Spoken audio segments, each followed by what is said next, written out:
اس نے نہ صرف امریکہ پر ایک قیامت برپا کر دی بلکہ اس نے کئی مسلمانوں کی زندگیوں کو عجیزن کر دیا۔ امریکی ذرائع ابلاغ یعنی میڈیا میں عافیہ صدیقی کو بطور دہشت گرد تشہیر کی گئی۔ کہا جاتا ہے کہ راستے میں پاکستانی خفیہ ایجنسیز نے انہیں پکڑ کر FBI کے حوالے کیا۔ پرویز مشرف کے دور میں ڈاکٹر عافیہ صدیقی کو ڈالروں کے عوض فروخت کیا گیا ہے۔ عافیہ صدیقی بگرام جیل میں قید ہیں اور ان کے ساتھ انسانیت سوز سلوک ہوا ہے۔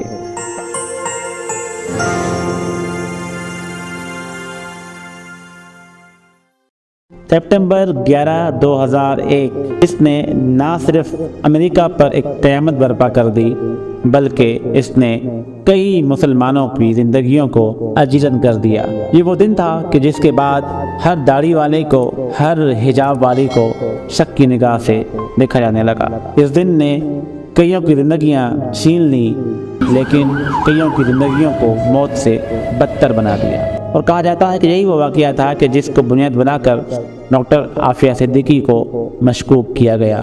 عافیہ صدیقی کی دہائی سے لے کر 2002 تک امریکہ میں مقیم رہی۔ اب تک 9/11 کا واقعہ ہو چکا تھا جس کے بعد 2002 میں عافیہ صدیقی پاکستان واپس آئیں۔ ملازمت نہ ملنے سے امریکہ ملازمت ڈھونڈنے کے سلسلے میں دورے پر گئی۔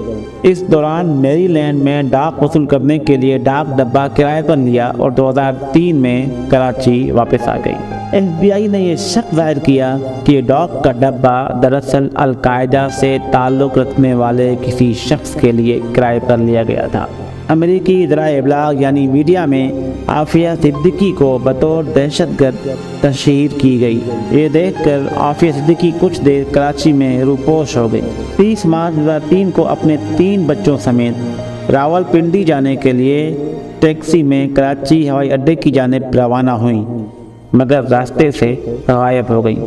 کہا جاتا ہے کہ راستے میں پاکستانی خفیہ ایجنسیز نے انہیں پکڑ کر FBI کے حوالے کیا۔ بعد میں خبر آئی کہ ان کو امریکنز نے اغوا کر لیا ہے اور ڈاکٹر عافیہ صدیقی کو القاعدہ سے قریبی تعلق رکھنے والی مبینہ دہشت گرد قرار دیتے ہوئے ان کی گرفتاری کو میڈیا میں اچھالا گیا۔ اس وقت ان کی عمر 30 سال تھی اور بڑے بچے کی عمر 4 سال اور سب سے چھوٹے کی 1 ماہ۔ تاہم جب یہ ساری خبر ڈاکٹر عافیہ صدیقی کی والدہ اور بہن تک پہنچی تو انہوں نے اس وقت کے وزیر داخلہ فیصل صالح حیات سے عافیہ اور ان کے بچوں کی بازیابی کی درخواست کی۔ مقامی اخباروں میں ڈاکٹر عافیہ صدیقی کی گرفتاری کی خبر شائع ہوئی مگر بعد میں وزیروں نے لاعلمی کا اظہار کیا۔ ساتھ ہی ڈاکٹر عافیہ صدیقی کی والدہ اور بہن فوزیہ صدیقی نے بین الاقوامی ذرائع ابلاغ کو یہ بھی بتایا کہ انہیں چند موٹر سائیکل سواروں نے دھمکی دی ہے کہ اگر وہ عافیہ صدیقی اور بچوں کی سلامتی چاہتی ہیں تو اس پر اسرار گمشدگی پر خاموشی اختیار کریں۔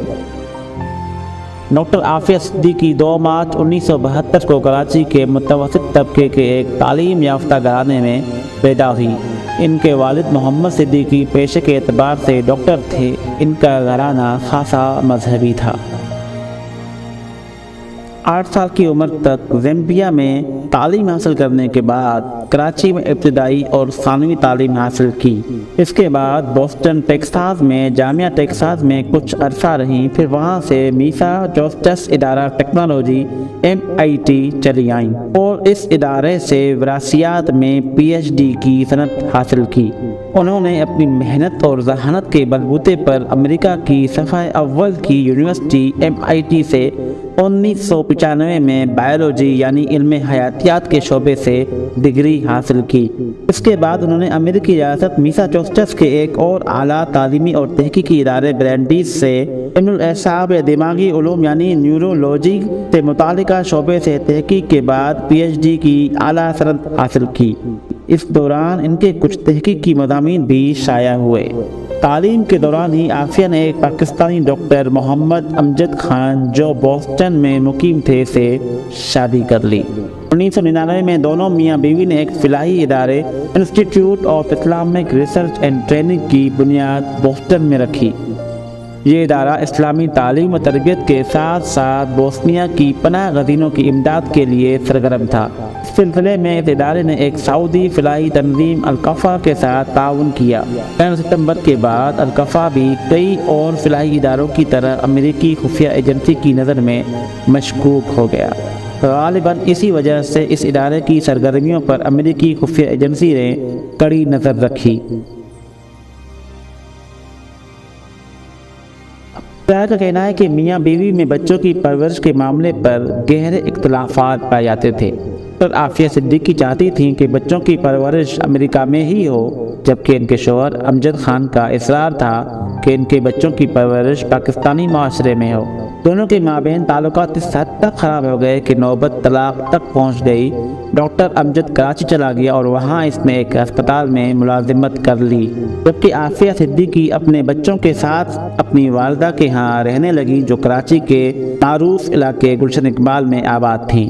جس کے بعد عافیہ صدیقی نے دوسری شادی عمار بلوچی سے کی۔ عمار بلوچی بھی اسی طرح کے کیس میں امریکہ کی کسٹڈی میں ہے۔ عافیہ صدیقی کی پہلی شادی 1995 میں پاکستانی نژاد امجد محمد خان سے ہوئی تھی۔ 1996 میں ایک لڑکا محمد احمد اور 1998 میں ایک لڑکی مریم پیدا ہوئی۔ ایک پاکستانی نژاد برطانوی شہری نے جو بغرام جیل اور گوانتانامو بے میں رہ چکا تھا کی ایک کتاب نامی کمپوٹنٹ منظر عام پر آئی، جس میں خاتون قیدی کا ذکر تھا جو بغرام جیل میں قیدیوں اور جیل اہلکاروں کے لیے سوالیہ نشان بنی ہوئی تھی۔ مزید یہ کہ برطانوی نو مسلم صحافی ریڈلی نے بھی اس قیدی کا ذکر کیا اور اسے گرے لیڈی آف بغرام کا نام دیا۔ 5 سال سے زائد عرصے کی گمنامی کے بعد برطانوی صحافی ریڈلی 7 جولائی 2008 کو اسلام آباد میں انکشاف کرتی ہیں کہ عافیہ صدیقی بغرام جیل میں قید ہیں اور ان کے ساتھ انسانیت سوز سلوک ہوا ہے۔ 5 اگست 2008 کو 36 سالہ عافیہ صدیقی کو نیو یارک کی عدالت میں پیش کیا جاتا ہے۔ امریکی حکام کے مطابق عافیہ صدیقی کو 17 جولائی 2008 کو افغانستان سیکیورٹی فورسز نے گورنر غزنی کے دفتر کے باہر سے ایسے دستاویزات جن میں بم بنانے کی ہدایات درج تھی اور کچھ سیال مادے کے ساتھ گرفتار کیا۔ ان پر یہ الزام ہے کہ انہوں نے بغرام جیل میں امریکی فوجیوں پر جو اس وقت ان سے ان کی القاعدہ کے ساتھ تعلق کے حوالے سے تفتیش کر رہے تھے پر گولیاں چلائیں، جس پر امریکی فوجیوں نے ان پر جوابی حملہ کیا اور انہیں شدید زخمی کر دیا۔ انسانی حقوق کی تنظیموں نے امریکی کہانی کو ناقابل یقین قرار دے دیا۔ اسلام آباد ہائی کورٹ میں درخواست میں الزام لگایا گیا ہے کہ پرویز مشرف کے دور میں ڈاکٹر عافیہ صدیقی کو ڈالروں کے عوض فروخت کیا گیا ہے۔ 23 ستمبر 2010 میں نیو یارک میں امریکی عدالت نے عافیہ صدیقی کو 86 سال کی سزا سنا دی۔ جون 2013 میں امریکی فوجی زندان میں فورٹ ورتھ میں عافیہ پر حملہ کیا گیا، جس پر وہ 2 دن بے ہوش رہے۔ اگست 2009 میں وزیر اعظم یوسف رضا گیلانی نے بتایا کہ حکومت $2 ملین 3 امریکی وکیلوں کو دے گی جو امریکی عدالت میں ڈاکٹر عافیہ صدیقی کے لیے پیشی کریں گے۔ لاہور کی عدالت اعلیٰ نے حکومت کو یہ رقم ادا کرنے سے منع کیا تھا کیونکہ خدشہ تھا کہ رقم خرد برد کر لی جائے گی۔ عدالت میں درخواست گزار نے کہا تھا کہ امریکی عدالت سے انصاف کی توقع نہیں، اس لیے یہ پیسے عالمی عدالت انصاف میں مقدمہ دائر کرنے کے لیے خرچ کیے جائیں۔ اس کے علاوہ کئی سیاسی جماعتوں جن میں جماعت اسلامی، تحریک لبیک اور کئی سماجی انسانی حقوق کی تنظیموں نے ڈاکٹر عافیہ صدیقی کی رہائی کے لیے مطالبے کیے اور احتجاج اور دھرنے بھی دیے۔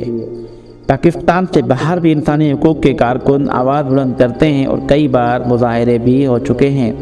ان کی بہن فوزیہ صدیقی اور خاندان کے دیگر افراد بھی عافیہ کی رہائی کے لیے تحریک چلاتے آئے ہیں، لیکن ریاست کی طرف سے شہری کے لیے جو دفاع اور قانونی چارہ جوئی کا حق ہے، عافیہ صدیقی اس حق سے محروم ہیں۔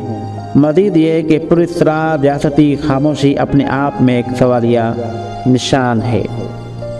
اس کے علاوہ گزشتہ چند سالوں میں کئی ایسے مواقع موجود تھے جن کے ذریعے عافیہ صدیقی کی رہائی کا پروانہ حاصل کیا جا سکتا تھا، جسے ضائع کر دیا گیا۔ امید ہے آج کی ہماری ویڈیو آپ کو ضرور پسند آئی ہوگی۔ میں ہوں آصف علی، ملتے ہیں اگلی ویڈیو میں۔ اللہ نگہبان۔